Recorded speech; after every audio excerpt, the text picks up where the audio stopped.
আমরা তো এমন মানুষ, আমরা সব কিছু পারি কিন্তু কোরআন পড়তে পারি না,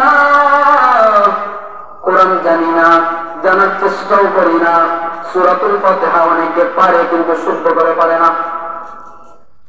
শুদ্ধ করে না পারার চেষ্টাও পর্যন্ত আমরা অনেকে করি না। অথচ আল্লাহর নবী রাহমাতুল লিল আলামিন ওনার সাহাবায়ে কেরামকে সূরাতুল ফাতিহা শিক্ষা দিতেছেন। সাহাবায়ে কেরামের মধ্যে কারীদের মধ্যে সর্বশ্রেষ্ঠ হযরত উবাই ইবনে কাব রাদিয়াল্লাহু তাআলা আনহু নবীর একজন সাহাবী। কারী যিনি সাহাবায়ে কেরামের মধ্যে একজন শ্রেষ্ঠ কারী ছিলেন, যার নাম হযরত উবাই ইবনে কাব রাদিয়াল্লাহু তাআলা আনহু। আল্লাহর নবী রাহমাতুল লিল আলামিন উবাই ইবনে কাবকে ডাক দিলেন, মা মানাকা আল্লাহ তাসজুদা ইয়া উবাই, মা মানাকা আল্লাহ তাসজুদা ইয়া উবাই। আল্লাহর নবী রাহমাতুল লিল আলামিন আমার আপনার নবী হযরত উবাই ইবনে কাবকে ডাক দিলেন। উবাই ইবনে কাব রাদিয়াল্লাহু তাআলা আনহু আমার আপনার নবীর ডাকে সাড়া দিতে পারলেন না। হযরত উবাই ইবনে কাব রাদিয়াল্লাহু তাআলা আনহুকে আমার আর আপনার নবী ডাকতেছেন, মা মানাকা আল্লাহ তাসজুদা ইয়া উবাই। হযরত উবাই ইবনে কাব রাদিয়াল্লাহু তাআলা আনহু জবাব দিতে পারলেন না।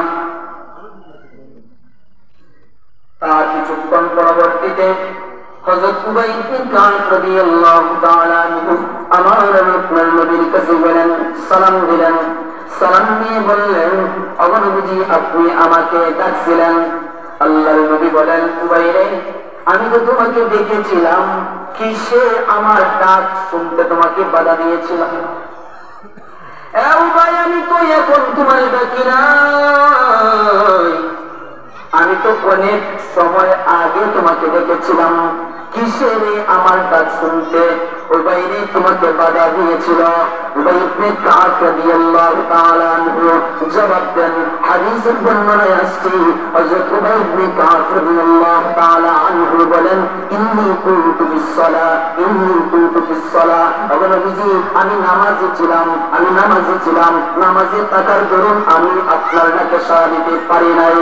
আল্লাহর নবী বলেন, উবাই রে তুমি কি কোরআনুল কারীমের এই আয়াত সম্পর্কে তোমার ধারণা নাই?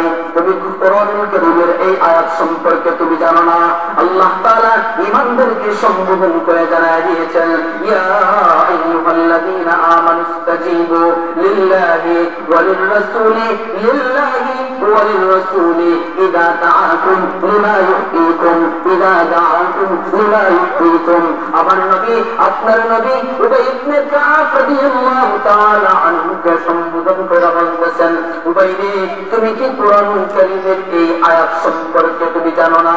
আল্লাহ তাআলা বলেছেন, ঈমানদারকে আল্লাহ এবং রাসূল তোমাকে যদি কোনো কাজে তোমাকে ডাকেন, তখন দুনিয়ার সমস্ত কাজ থেকে ফারিক করে আল্লাহ এবং রাসূলের ডাকে সাড়া দেওয়া ঈমানদারের জন্য ওয়াজিব হয়ে যায়। সুবহানাল্লাহ। আল্লাহর নবী বলেন, উবাই তোমাকে কি আমি নবীজি এমন একটা সূরা শিক্ষা দিব না? উবাই ইবনে কাব বললেন, হ্যাঁ নবী আমাকে শিক্ষা দেন।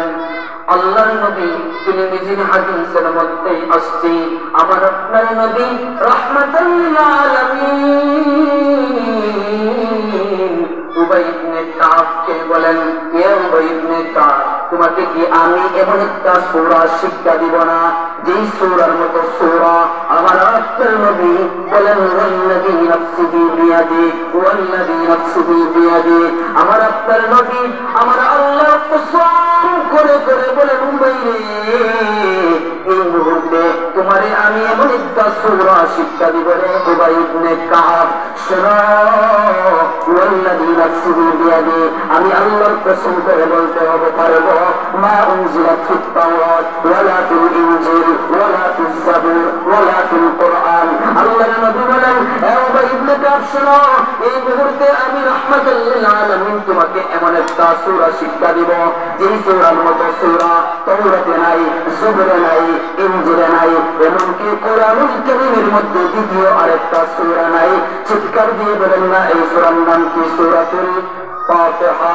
আলহামদুলিল্লাহ সূরা, যেটা আমি আর আপনি চিনি, অথচ তাফসীরের কিতাবের মধ্যে সূরাতুল হাম প্রশংসার সূরা, এই সূরার একটা নাম সূরাতুল হাম, প্রশংসার সূরা, প্রশংসার সূরা, প্রশংসার সূরা। প্যারে হাজিরিন, আমার আর আপনার নবী বলেন, এ ভাই, তাওরাতেও নাই, জবুরেও নাই, ইনজিলেও নাই, কোরআন কারীমে দ্বিতীয় আরেকবার এই সূরা নাই। এমন একটা সূরা আমি আল্লাহর কসম করে বলতে পারবো, ওয়াল্লাযী নাফসিহি বিয়াদি, আমি আল্লাহর কসম করে বলতে পারবো এমন একটা সূরা তোমাকে শিখাইব। উবাই ইবনে কাব বলেন, ইয়া রাসূলুল্লাহ, আপনি আমাকে শিখান। শিখান। আল্লাহ রাসূল বলেন, যে তুমি যে নামাজ পড়েছো, কিছুক্ষণ আগে বলছো তুমি নামাজে ছিলা, নামাজে কি পড়ছো? উবাই ইবনে কাব বললেন, উম্মুল কুরআন, আসসাসুল